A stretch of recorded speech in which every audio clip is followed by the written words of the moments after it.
Well, welcome back to Mr. Obsolete's Vintage Homesteading. Today's video is going to be junk is where it finds you. So we went off a homestead the other day and going for a cruise just to do some exploring, and guess what? My magnetic personality came into working for me.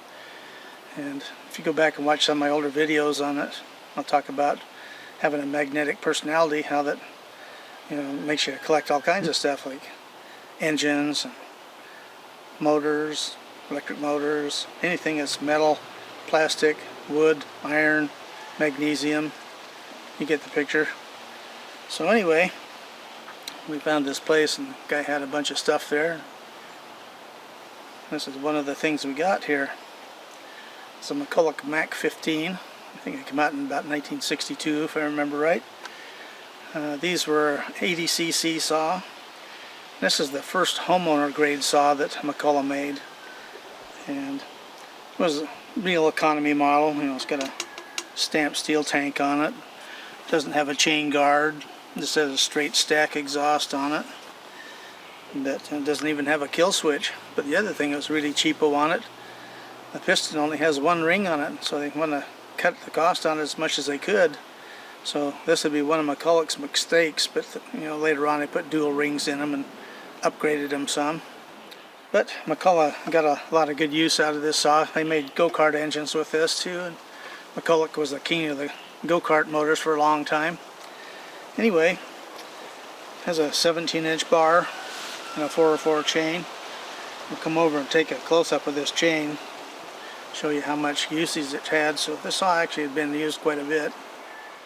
You can see the chain is completely used up on it, and of course it's all rusty, but since it's a 404, it's easily replaced. Like I say, no chain guard, an adjuster's right out here, straight exhaust stack, steel gas tank. And one thing it does have though is it has a nice spark plug cover still on it, and it actually turns over.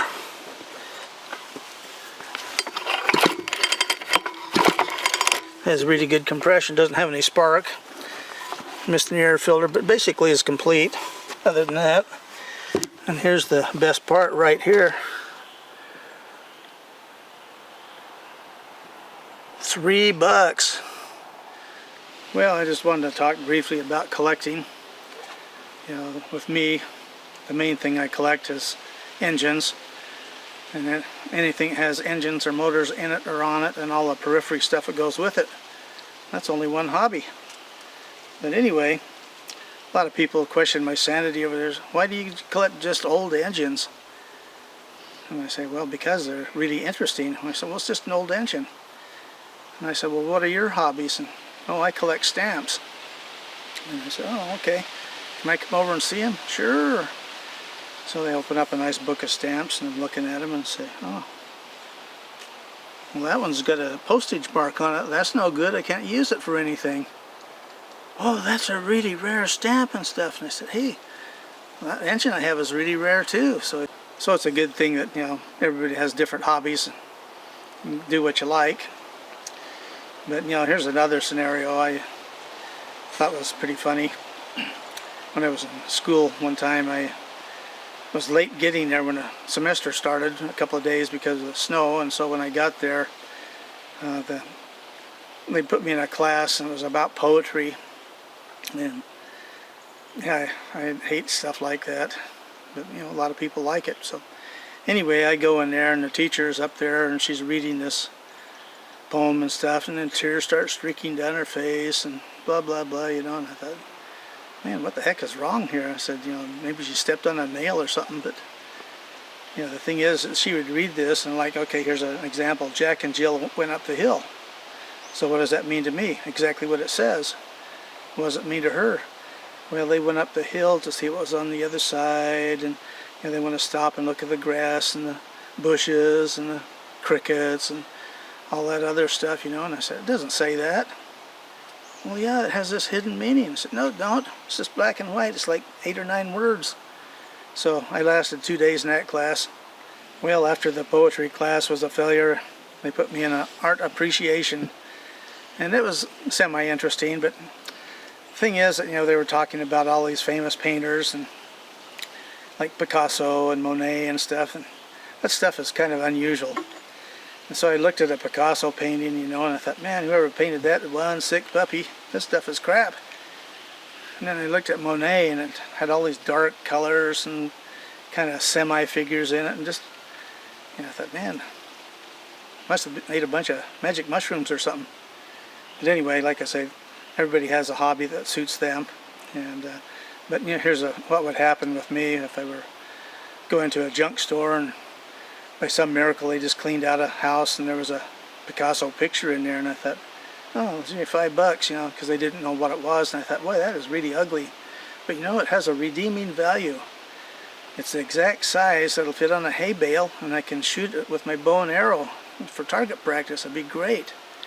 And then once it's all torn up and stuff, I can crumple it up and put some gas on it and probably start a fire.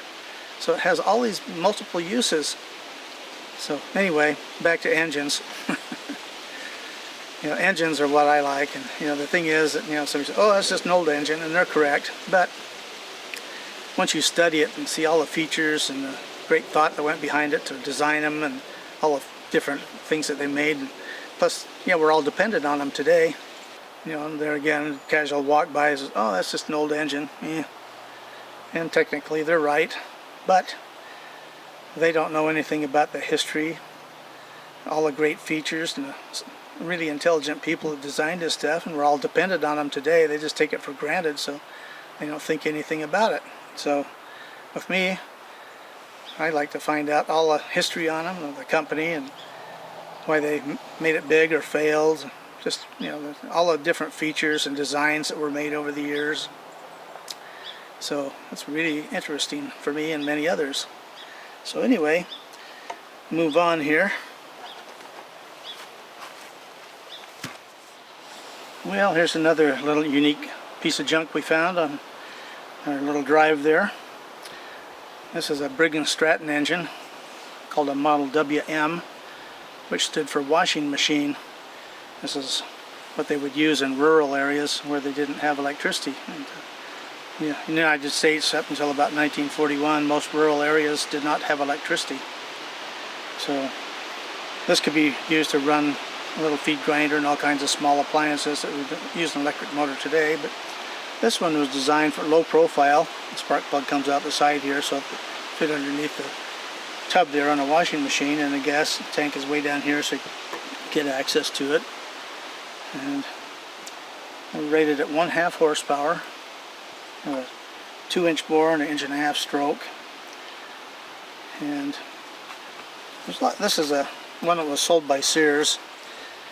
And there again, once you're into engines and want to figure out all the good info on them and whatnot, the Sears information is not readily available, but the Briggs and Stratton, the shroud here would have a lip on it if it were a later model one. They're flat like this. They left them that way the early years, but they had a tendency to fracture from vibration, which this one doesn't have anyway. But and then I'll turn it around here. It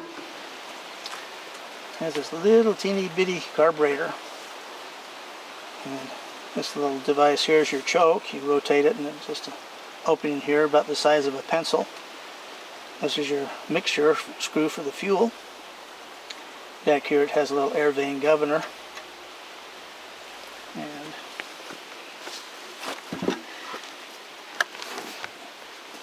the fuel tank sits low here, and there's a check valve inside of here. And basically it's just a ball bearing in an area where it seats, and so as the piston goes down on a little engine like this, it creates a vacuum and it'll pull the fuel up into the carburetor. And once the piston goes past bottom dead center, there's no more vacuum, and so that little ball drops down and seats and keeps the fuel in the line here so it doesn't blow back in. So, you know, stuff like that is just very simple, but it took a lot of thought to make stuff like that. And you can see it's got a Kickstarter on it. It has really good compression. Doesn't have any spark yet, but just there again, it's just, oh, it's just an engine. But All these little interesting features on it is what makes it interesting to me and other motorheads. But down here there's a little gear. We'll come over and I'll show you. Okay, well, you can see this little gear here with teeth on it. You see it spins freely in clockwise direction, but it locks up anti-clockwise. And so that's what's called a sprag clutch. And basically on the shaft on the inside there's little 4 cams that stick up. And there's a ball bearing in there, and when that bearing drops into a slot there, it'll lock it up so that the kickstarter will push it. And then it rolls back. And so when the engine's running, those ball bearings just sling out from centrifugal force so they don't catch in there or do anything. So you see you got little teeth on here.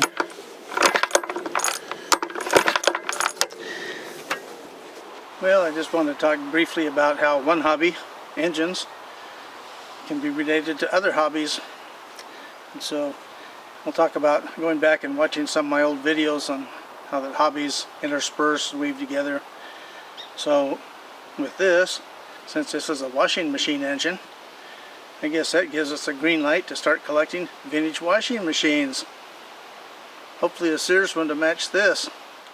Okay, well, there's some of the innovations on these, and like I say, these evolved over time, and new ones have electronic ignition and better carburetors and whatnot. But these old ones, if you take care of them, it's not unusual to find them running 70 to 100 years later. Hobbies are what you like, so everybody should have a hobby that's good for you. And whether it's collecting stamps or, you know, poetry or any of this other type of stuff, books, you know, that's what hobbies are about, keeping your mind active and keeping you happy.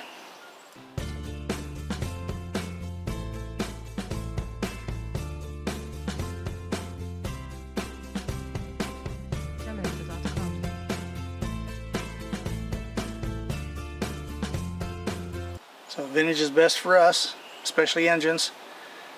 And I know what you're thinking. I bet he got some more junk when he's on his trip. Well, guess what? I ain't gonna tell you. You just have to keep watching. See you on the next exciting vintage video.